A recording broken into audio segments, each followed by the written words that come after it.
Hey guys, this Later Magic here, and it's time to talk about a topic that just is so timely because Aether Revolt is about to come out, and it's because one of the mistakes that just about everybody makes. Since the beginning of the game, people have been asking themselves, is this a good card? Now, what do they mean by good? I think the most typical answer is it's in the topmost competitive decks after a while in the meta, and it's worth some money. That's usually what people mean. So they mean a successful card. They don't really mean a good card. They just mean powerful and playable. Now, there are plenty of cards that I would call good that just don't find their way into a deck. So from now on in the video, when people say good, is it a good card? That's the definition I'm going to use. Was it extremely top tier, commonly used by a ton of people? It's in one or more of the top decks, or it's a primary part of just one really popular deck archetype. So now that Aether Revolt spoilers are starting to come out, the number one question is, hey, look at this card. Is it good? Will it be good? And people, like I said, they mean successful, popular, valuable. Will it be what the pros play, etc. Now there's something I have to mention. Who do you think would be really, really, really good at naming which cards are, quote, good? Probably the people whose job it is to sit there and do math all day and play test all day and design the cards. We're talking the card design department and R&D, which is basically the same people, I guess. So Wizards of the Coast, research and development. Now, even they've been letting things slip through. Everybody knows Siege Rhino was a mistake. They did not purposely make that as good as it was. Well, I mean, they did, but unknowingly. Then there was Collected Company, which they are on record, the head of R&D, saying they thought it would be a stupid novelty card for draft or sealed. Never in a million years did Aaron think that that was going to be a popular card. No, I'm never going to stop using that as an example, ever, not as long as I live. There's a rumor I heard that they said the exact same thing about Panharmonicon, and I think it's safe to say they probably thought the same thing about Smuggler's Copter. Smuggler's Copter was a mistake, and honestly, they've printed some mistakes lately. It could even be argued that Ugin was a mistake. Emrakul was obviously a mistake, but that was a little bit different. But this isn't a video about R&D mistakes. I just wanted to mention the fact that they make them, and it's their job, and they've been doing it for decades. So nobody can look at a set of spoilers without even seeing the rest of the other cards and say, yes, that's going to be a good card. I'm an expert, trust me. I have a YouTube channel, trust me. Hell no, I'm wrong all the time about which cards I think will be good. But so is Wizards. There's nobody on the planet who can accurately tell you if a card's going to be good. So if somebody says, yes, I've been playing forever, I went to a GP like 100 years ago, I'm telling you right now that card's going to be good, and I'm an authority on that. No, nobody is qualified to tell you if a card's going to be good.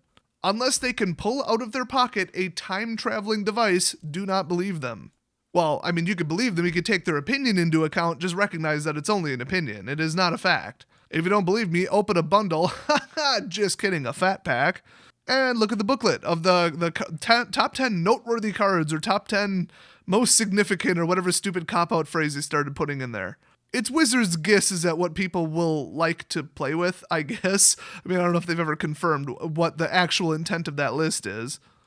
They usually get maybe a third of the cards correct, so yeah, they're not very good at predicting the meta at all. If they were, do you think we'd have the top 3 decks right now? Hell no, they're way too powerful. Those were an accident. There is some advice, there is some hope though. You're not completely in the dark, you're not just completely, missing out on what to pre-order, which by the way, don't pre-order anything, just don't. Pre-ordering, I mean, it's the same as video games, just don't pre-order. Don't pre-order cards, it's a dumb idea, it doesn't work, you're gonna pay too much and you're probably wrong.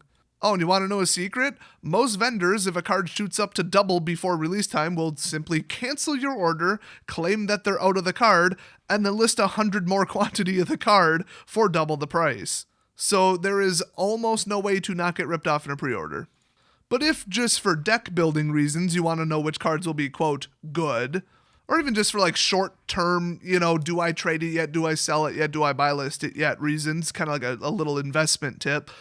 You probably do want to know which cards are good. Well, there are 2 types of good cards. Standalone good and combo or they go into deck good.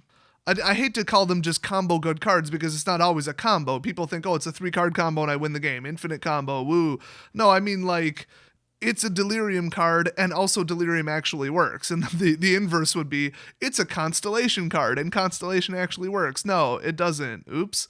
Constellation was complete crap. A lot of the cards were unbelievably powerful, it's just the mechanic didn't work. It was too slow, it was too unreliable, it was too easy to disrupt. So, who knew? You could look at a Constellation card and be like, oh my god! But, then it went nowhere. So you either have a standalone card that is just by itself self-contained good. It is a good, powerful card no matter what. And then there's cards that, seem good. A lot of the cards seem good. Half the rares or 75% of the rares and mythics seem good until you find out that there's no cards to support them. But if there are the cards to support them, ta-da, now they're a good card. So hopefully you now understand the distinction. Once you've seen the entire set, you probably still can't tell which cards are combo good or which cards are synergy good or mechanic good.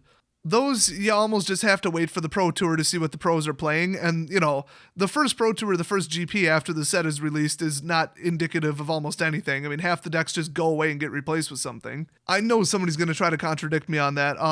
Red-white vehicles. I have about 100 other examples. Black-green elves. Okay, I think you get it, but right, before a set cycles out or something, I think people got it down somewhat well what the top decks are. In Standard, the, quote, top net decks are rarely the actual top net decks. If you were to run Standard for another 5 years, it would continue to change. It's just too short to be, quote, solved, and there are little shifts in the meta, and there is no best deck or best decks. Some decks beat other decks. That's just how Magic works, and sometimes by sheer luck and coincidence, the best deck doesn't actually win the tournament and doesn't get in the top 8. But in this video, I'm not talking about that late into the season, I'm talking about the Aether Revolt spoilers. I feel like I might have said the name of the set wrong a couple times in this video already, but I'm way too lazy to check. So you look at a card, is it good? Let's take Smuggler's Copter as an example because, well, spoiler alert, it is. Okay, 1, it's colorless. Huge bonus. Huge bonus. 2, it's flying. Boom. Okay, how much damage does it do? 3, toughness 3. A flying 3/3 for 2. Okay, yeah, it's good so far. You do need to crew it, but the crew cost is 1. Okay, that's a pretty big downer because now it's kind of like on average taking the attack power and cutting it in half. Unless you can consistently crew it for exactly 1, you've got to consider you'd crew it for 1 or 2, maybe 3, and then you're losing that attack power. So now the 3 damage in the air really doesn't look that great, although if it's trading ground damage for air damage, okay, now it's still a little bit of an advantage. So arguably it's still, as a creature, pretty darn good. Also, it can go in any color deck, any color combination. Okay, you got that down. Next, it has an ability that goes off repeatedly. That is huge in Magic. It's almost regardless of what the card even does. Recurring triggers, recurring abilities that can happen multiple times are super powerful. You could be land flooded, you could be card screwed, you could have to discard your entire hand at every upkeep. It doesn't matter because now you've got something to do on the field reliably. It is completely separate from card draw, and that is powerful. I made a video like this in the past where I kind of ranked the different, properties, I guess you'd say, of a card. The lowest tier would be a one-and-done card. So you drop in a creature, and you can go get an artifact. That's it. It's done. Now it just sits there and is a 1/3 or whatever. So 1 and done. I mean, you got a little more value there than a typical creature, but still, barely worth even being in your deck. Then you've got something where you can pay mana or pay life or something like that for the ability, tap the creature, and then you do the ability. So yeah, okay, at least you didn't need a card to do it. But still, you can do it once, it taps, now you can't attack, you can't block. I mean, it's definitely not great. Depends on the ability, but from a just starting point, it's not great. Then you got something where you can pay for it and you don't have to tap it, so not only can you do it multiple times, but now it doesn't have to tap. Then you've got something where you don't even have to pay mana at all. It is a triggered ability. It happens completely for free when a condition is met. And then on top of that, a really easy to meet condition would be the top rung. So when it comes to activated or triggered abilities, just abilities on a permanent, the top rung is repetitive, over and over triggered stuff. Well, what does Smuggler's Copter have? Anytime it attacks, anytime it blocks, you may draw a card. If you do, discard a card. Not only can you control if it happens, you can just decline it, but it's also kind of self-contained and self-feeding. I say that because most people hate effects that say, like, oh, during your upkeep, draw a second card and then discard one. Well, you just got your bonus card, you got your card advantage, and then oops, you got to get rid of something. So I hope it wasn't something you needed, or something like that. So during like the whole Theros block, there was a lot of cards that did that, and they were super unpopular. They weren't in anything. People hated them. Okay, that particular card was in like one deck, whatever. You know what I'd rather do than draw a card than discard one? Just draw a card and not discard one. The problem is, in this chronological order, you can draw a card. If it's not the card you were looking for, discard that card, regardless of if you have 5 or if you have like 1 card left in your hand. So the whole ability works with itself, doesn't rely on any other permanents. It just is good, and it lets you filter through your deck. It's kind of like a superpowered Scry 1 that happens every single turn, theoretically. So yes, I would say, given all the properties of this card, it is by itself a good card. People will go bonkers over it. But then, don't just stick to that. Say, what about the synergy? Okay, yeah, it's an absolutely good card from just an absolute standpoint. No matter what it goes in, it's a good card. What about the synergy? Oh yeah, madness. When you're discarding a card, you're not really discarding a card. Oh, and when you discard a card, where does it go? The graveyard? Oh, and it's a card of your choice? Delirium. Well, that's 2 mechanics down. Does it help flip a werewolf? Or when you flip a werewolf, does it do anything to this card? No. Okay, so whatever, but still, standalone good plus synergy. Holy crap, you've got the granddaddy of all cards, and yes, it is. In fact, we might be looking at one of the very rare standard bannings of this card.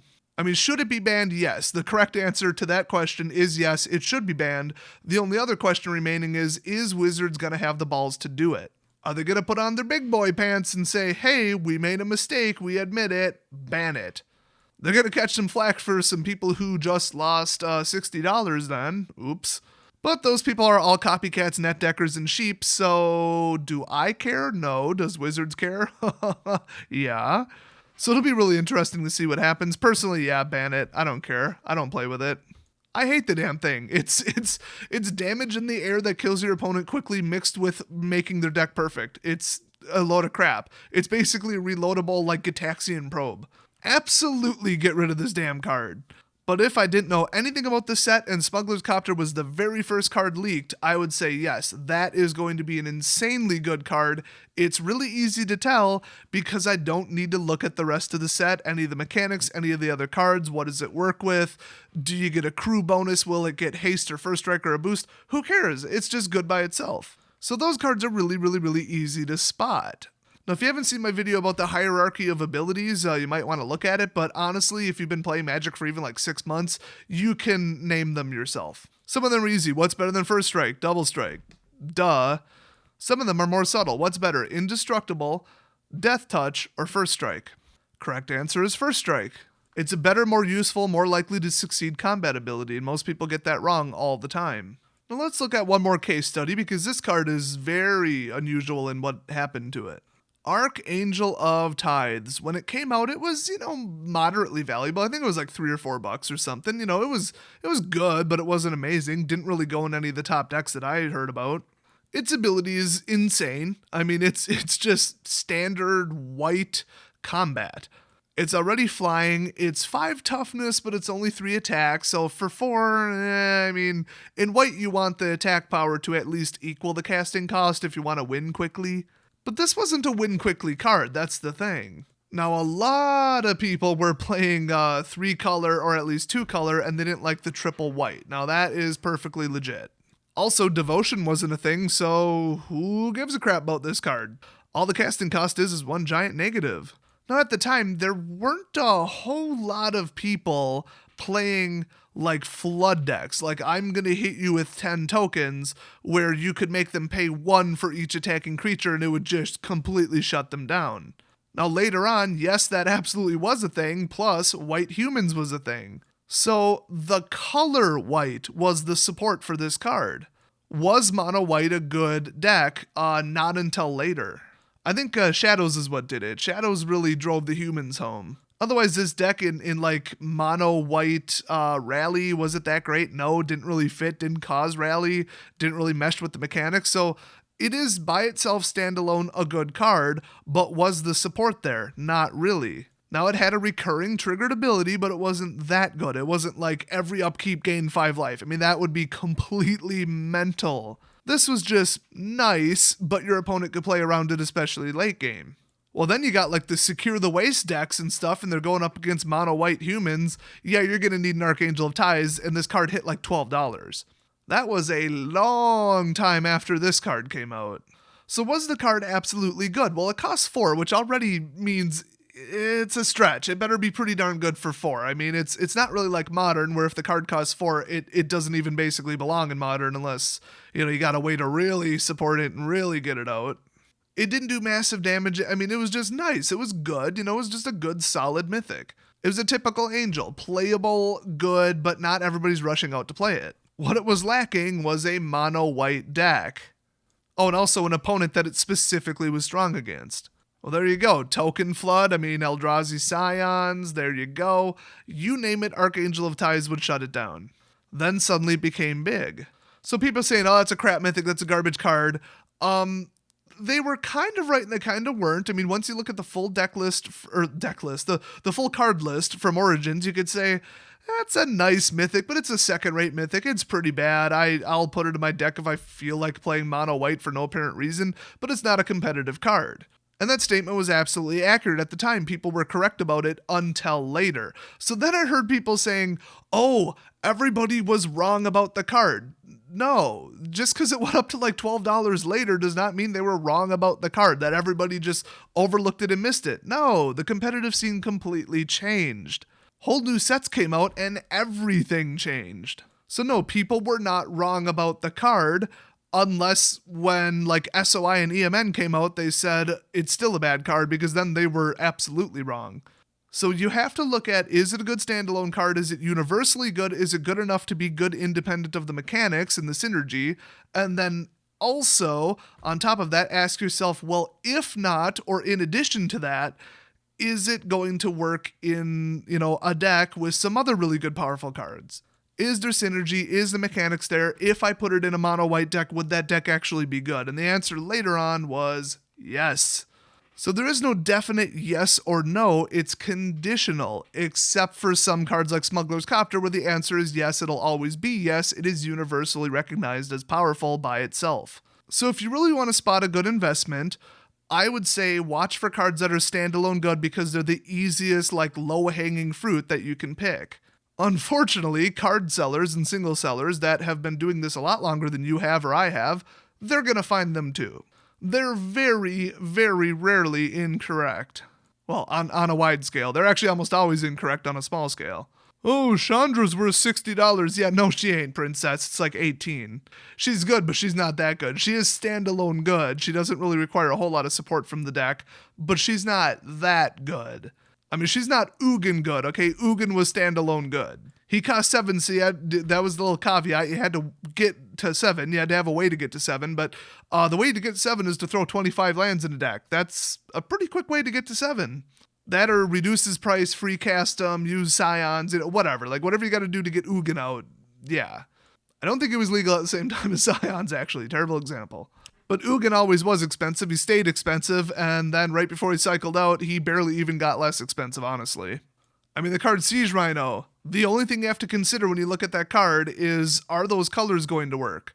Other than that, it is a standalone good card. What it does, regardless of anything else in the deck, is powerful enough that it could be considered a good card. I could give you 50 more examples, but hopefully you get it at this point. So I'm going to use that type of analysis like I always do when the Aether Revolt spoilers come out, and I'm going to say, is this a standalone good card, or is this a potential bomb in the future? If you feel like risking it, hey, go for the potential bombs, because you never know, it might go 4x on the price. But don't hoard 500 of them. You're the problem with MTG if you do that. You are literally taking money from other players at that point. So I hope you guys enjoyed this video. Hopefully it helps you out. Hopefully you can hold on to some stuff that you recognize as powerful or almost definitely going to be powerful mixed with other cards. And I will see you guys next video.